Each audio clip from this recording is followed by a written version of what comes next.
Buenas tardes.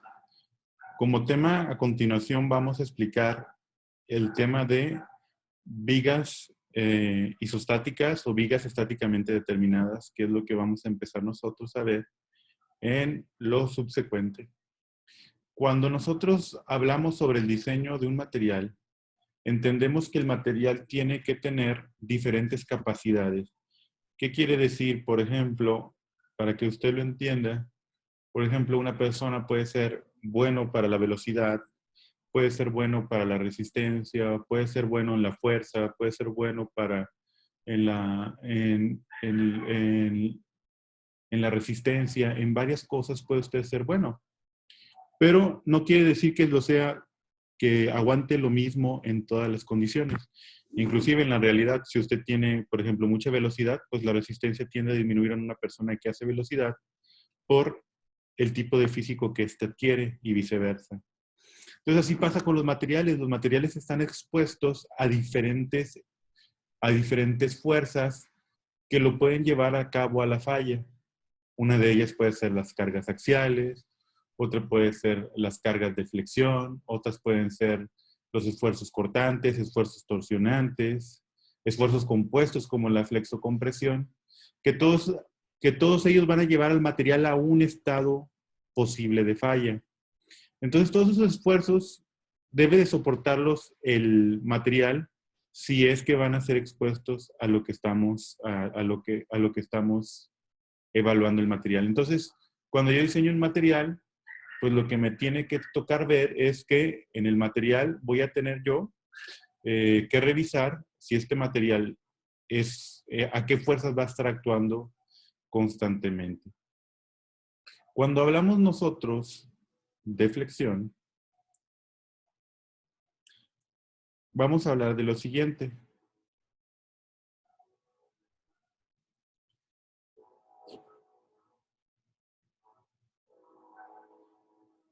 Vamos a ver.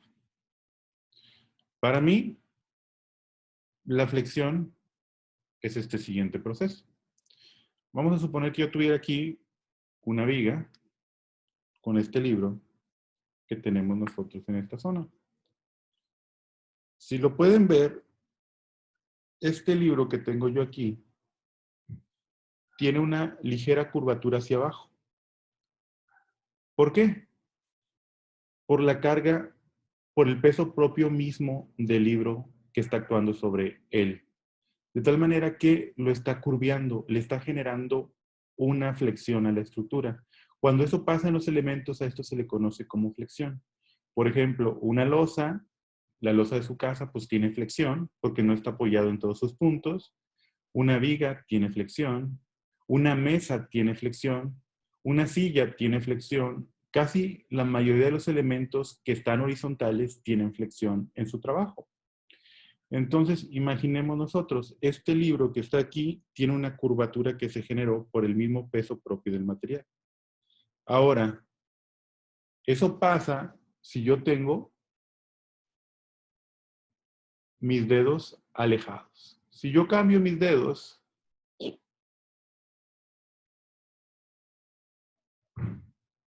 pueden ver que ha cambiado también la curvatura. Ya la curvatura es menor a la que tenía anteriormente. Si yo alejo mis dedos, la curvatura es más grande. Si yo acerco mis dedos, la curvatura es menor. Si yo simplemente tuviera un solo apoyo,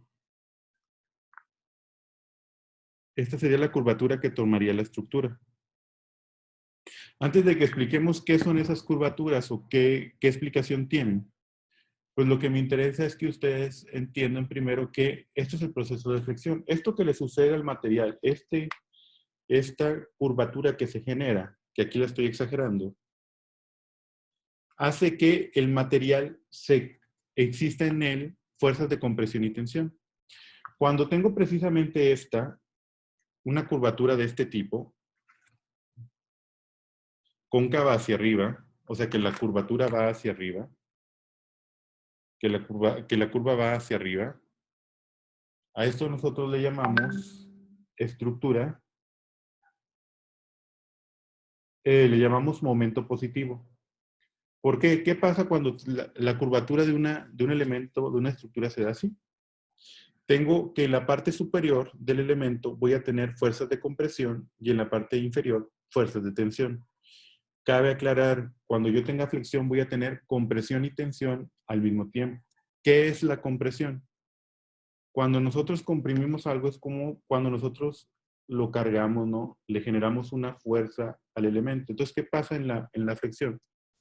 Que la carga propia, el peso propio del elemento actúa generándole compresión. Estoy comprimiendo por la carga la parte superior, pero eso hace que la parte inferior se estire como consecuencia de las cargas de la carga de compresión superior. Por eso es que se tensa, esto se estira. La parte de abajo, al generarse la curvatura, se tensa. Entonces, cuando hay flexión, hay compresión y tensión al mismo tiempo. Cuando es momento positivo, la compresión va arriba, la tensión va abajo.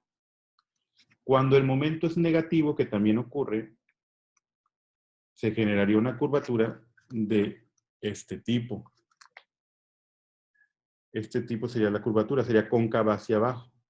Esta curvatura haría que la parte que se esté tensando sería la parte de arriba. La parte de arriba se estaría tensando, mientras que la parte inferior se estaría comprimiendo del elemento. Eso le llamaríamos nosotros momento negativo. Vamos a ver lo siguiente. Nosotros decimos que cuando nosotros tenemos aquí una fuerza de compresión, como la que tenemos aquí, vamos a ver, vamos a compartir la pantalla.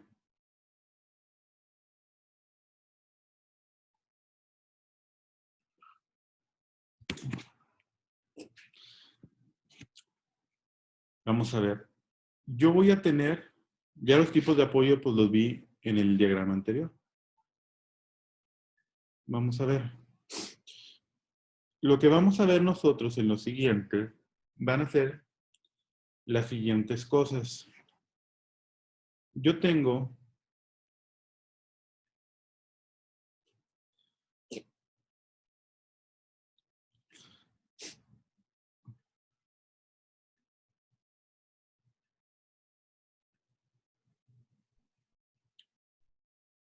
una viga que era aquí como el libro que estaba manejando ahorita. Ese libro está sin apoyo en este tramo. Se supone que al haber una carga, la flexión se daría así, como se dio en el libro ahorita, ¿no?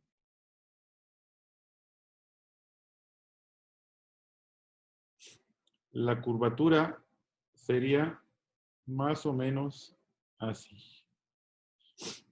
En esta parte superior del elemento, esto sería un momento que nosotros llamamos momento positivo, porque de esta forma estaría en compresión la parte superior de la viga y en parte inferior la tensión de la viga. Contrario, si la deformación se diese al revés, cóncava hacia abajo, eso es lo que nosotros llamamos un momento negativo. La compresión va arriba, perdón, la compresión va abajo y la tensión va arriba. La línea que dibujo en esta zona se llama el eje neutro, que es la frontera que divide las compresiones y las tensiones en un proceso de flexión. No se encuentra a la mitad del elemento. O sea, si esto, por ejemplo, mide, vamos a suponer que este elemento midiese 20 centímetros. No quiere decir que va a haber 10 centímetros de compresión y 10 centímetros de tensión. Eso no pasa así. Generalmente la zona de tensión es mayor que la zona de compresión y depende de algunos otros factores a mencionar. Entonces, yo quiero saber la resistencia que tiene un elemento a resistir este proceso de flexión, a resistir estas curvaturas. Y me explico en lo siguiente, para que usted lo entienda lo más posible. Cuando yo hago el diseño, por ejemplo, de una estructura, igual puede ser una mesa, lo que sea. La flexión es un proceso que se va a dar inherente. Pero imagínese usted que la longitud sea mucha y entonces yo ya no pueda realmente desarrollar. O sea, una cosa es resistir, que el material resista esto, pero si la curvatura ya es mucha, si la curvatura que ya tenemos es exagerada, si esto ya es exagerado, esta curvatura que se presenta en la estructura es exagerada, hay materiales que no lo soportan. Muchos materiales no soportan que eso pase en su estructura y se dañan y se pueden agrietar o se pueden quebrar. Entonces es como si yo tuviera, imagínense ustedes, si yo tuviera una mesa de vidrio.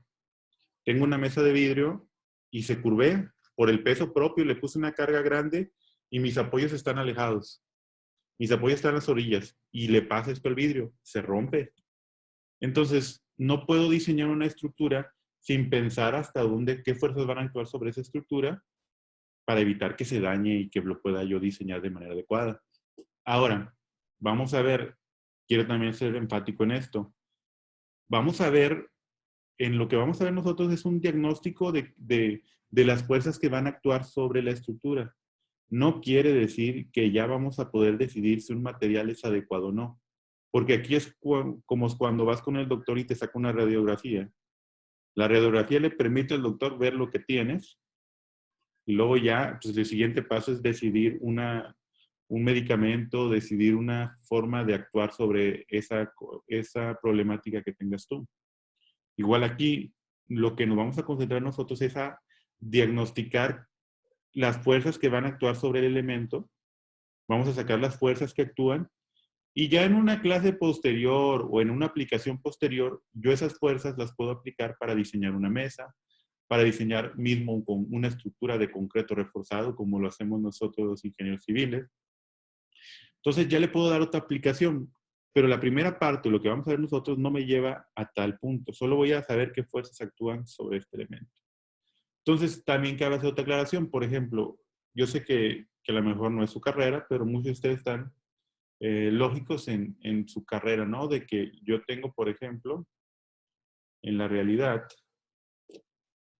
pues yo tengo mi casa, tengo dos columnas, vamos a suponer aquí y acá, tengo columnas aquí y aquí, y luego pues tengo mi losa, ¿no? Que está sosteniendo, bueno, que está cubriendo mi casa y las columnas que me ayudan. ¿Qué pasa con la losa? Pues la losa se va a flexionar por el peso propio de la losa. Por eso yo no puedo poner los apoyos muy lejanos. Entonces eso hace que la losa, pues le pase esto, ¿no? Se flexione. Que yo no lo veo, no quiere decir que no exista, ¿no? No somos capaces de distinguirlo, pero sí sucede. Y cuando sucede eso, la estructura puede llevarse la falla. Y explicamos esta parte. Cuando usted ve una losa de concreto, lleva acero. ¿Por qué lleva acero? Porque el acero se coloca para resistir las fuerzas de tensión que van a estar actuando en una zona de tensión. Por ejemplo, yo aquí dije que esto se iba a deformar de esta manera. Cóncava hacia arriba, momento positivo, sería lo que estoy dibujando ahorita. Entonces las fuerzas de compresión estarían en la parte superior y las fuerzas de tensión en la parte inferior. Lo cual me hace indicar que el concreto es un elemento cerámico de malas características a tensión. Por lo tanto, yo debo de reforzarlo en esa zona. Ese refuerzo se hace colocando el acero en la parte inferior de la estructura de concreto para que resista. Si no tuviese ese acero, el concreto de tu casa, o lo diseñasen mal, eso haría una falla súbita sobre tu casa, sobre una edificación que llevaría a la muerte de muchas personas. De tal manera que nosotros entendemos que el elemento, una losa, puede fallar por flexión, y si falla por flexión, se me cae mi casa, se me cae todo el mugrero que tengo ahí. Entonces, puedo llevar al riesgo de muchas vidas. Cuando tú estás diseñando cosas más pequeñas, pues no falta de que te falle una silla, te falle una mesa, por el peso propio de las personas o por la carga que le estás poniendo. Lo cual no es tan malo, ¿verdad? Pero no está bien que nosotros lo desarrollemos así. Entonces, el proceso de flexión debe de considerar esos aspectos. Ahora, vamos a ver la siguiente parte, que eso es lo que nosotros queremos que ustedes analicen aquí. Vamos a ver. Yo voy a platicar lo siguiente. La estática maneja unas reglas principales.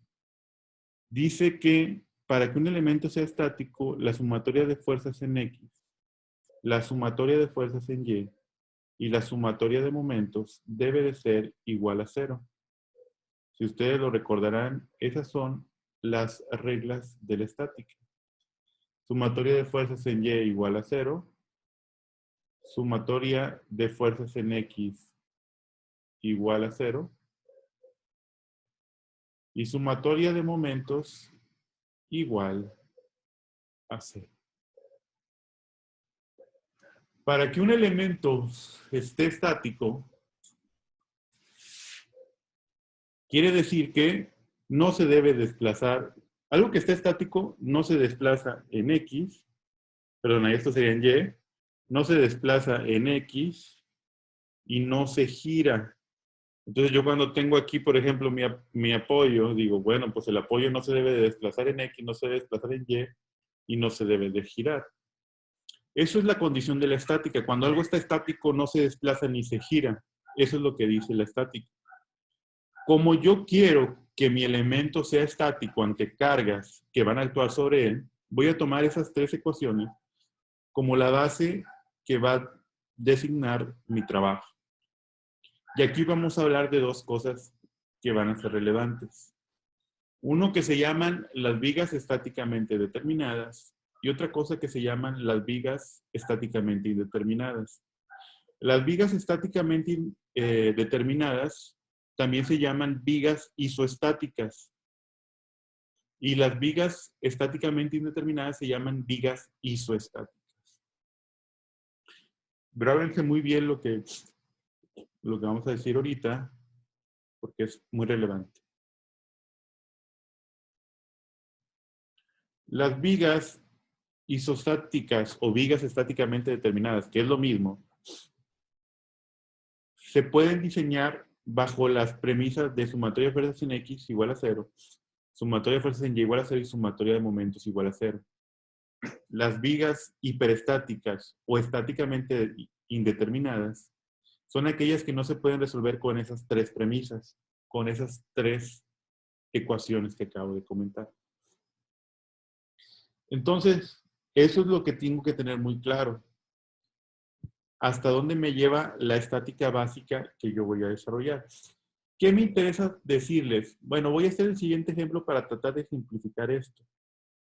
Vamos a ver aquí. Yo tengo esta viga, tiene una carga, en este caso puntual, y vamos a ver, hay cargas que son puntuales, por ejemplo esta, ¿no?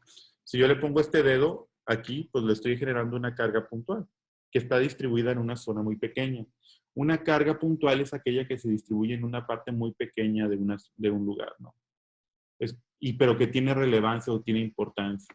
Y la carga distribuida, pues es el peso propio de este elemento. O sea, cuánto pesa es la carga distribuida que le podemos considerar, porque pesa lo mismo.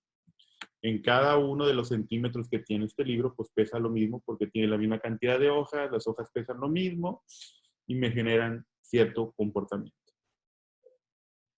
Entonces nos quedamos nosotros en vigas.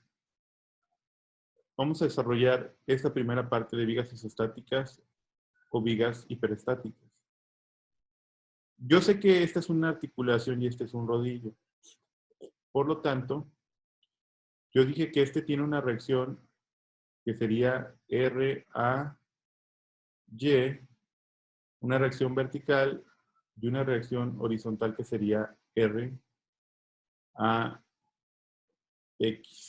Son las reacciones que tiene este elemento. El rodillo tiene una sola reacción, la reacción vertical RBY.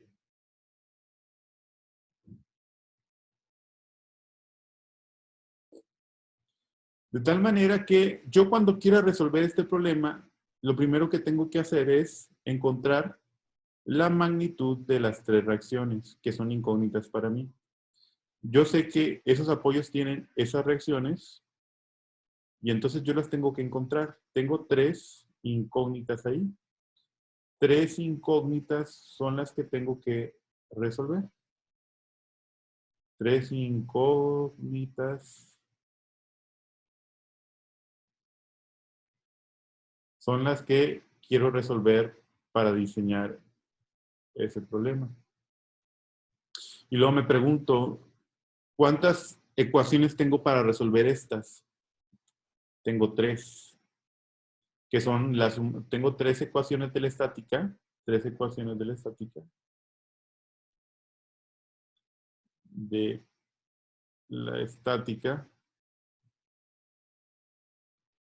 que son sumatoria de fuerzas en X igual a 0, sumatoria de fuerzas en Y igual a 0, y sumatoria de momentos igual a 0. Esas son las tres ecuaciones de la estática que tengo para resolver eso.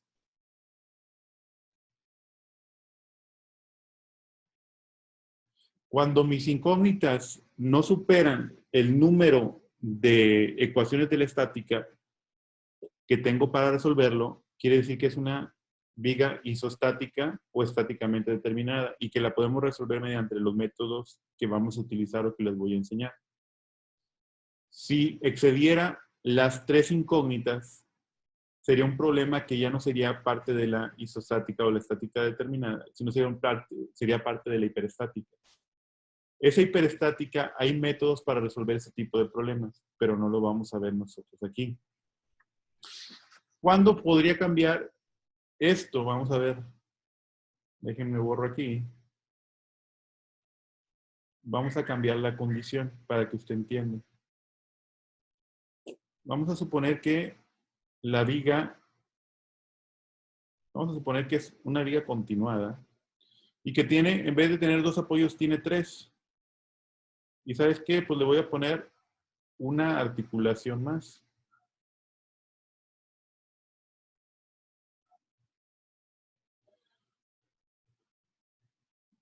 Si le cambio el número de apoyos,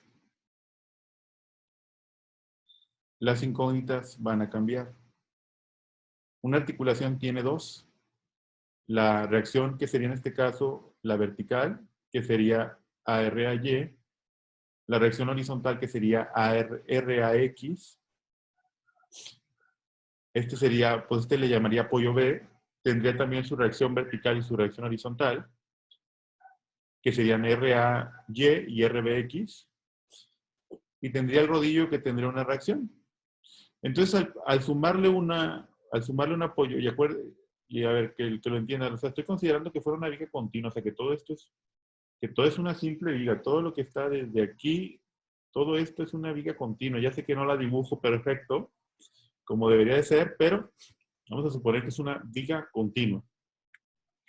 De esta viga que tenemos nosotros aquí, tengo 5 incógnitas porque tengo dos articulaciones y cada una tiene dos incógnitas, más un rodillo que tiene una. 5 incógnitas y sigo teniendo 3 ecuaciones de la estática.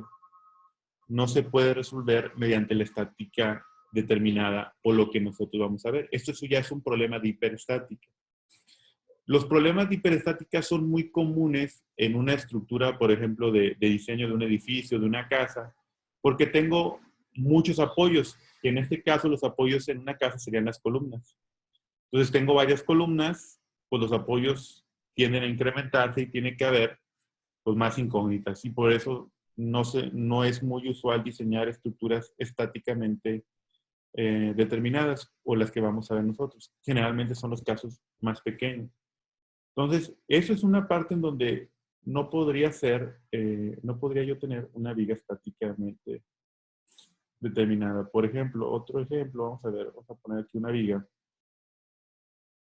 Vamos a suponer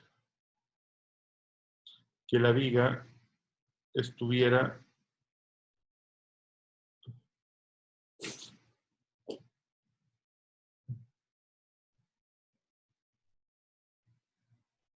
a ver, vamos a poner una viga y la viga la voy a colocar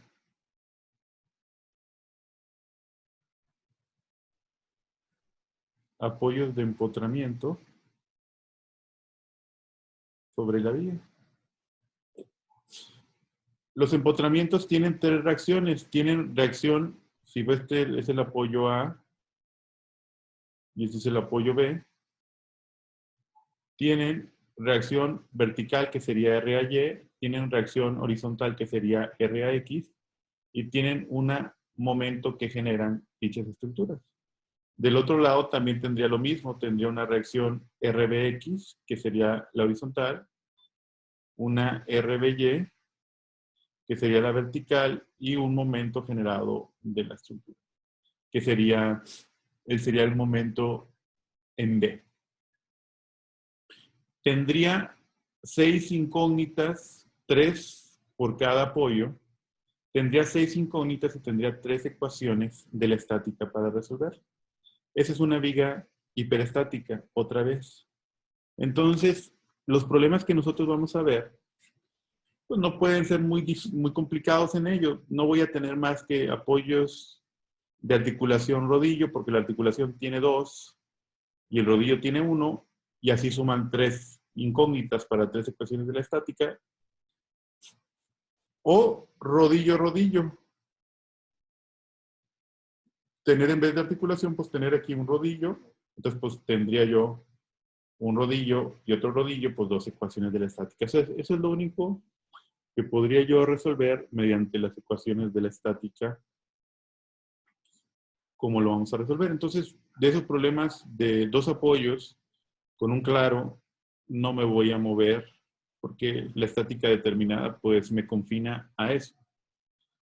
Claro que la estática, como le dijimos, es más grande que esto y nosotros nomás nos vamos a esforzar en estos aspectos que estamos comentando. O sea, aquí nos quedamos nosotros en las vigas estáticamente determinadas, que como les dije, no son las más comunes, no son las que más vamos a tener en la realidad, pero son las que nos van a iniciar en el mundo de la estática y las que son pues, realmente importantes para empezar a entender cómo se desarrollan y cuáles son las fuerzas que actúan sobre una estructura en un proceso de flexión. Eso es lo verdaderamente relevante. Que si esto se aplica en la realidad, sí se aplica, no mucho, como lo acabo de decir, pero es lo que me va a enseñar a que yo pueda, si es mi interés, entender la estática indeterminada posteriormente. Entonces, aquí les pido a ustedes que regresen a los tipos de apoyo, que le den una revisada, por favor, que estén conscientes en la estática determinada y la indeterminada. Si no lo han entendido, hay libros, como ya les dije, Mecánica Vectorial de Seeley, Estática de Hibeler, Estática de Byron Johnston, que les pueden abrir los ojos en cuanto a este tema. Lo siguiente va a ser, pues, ver un ejemplo, bueno, que van a ser varios ejemplos, en donde ustedes pues, van a aplicar estos conocimientos que les estoy dando. Vamos a hacer unos ejemplos y van a hacer ustedes unas tareas con respecto a eso. Entonces, espero, si hay alguna duda, pues la comentan ahí en el video, por favor, en el chat. Y ya la reviso y se las contesto. Bueno, nos despedimos.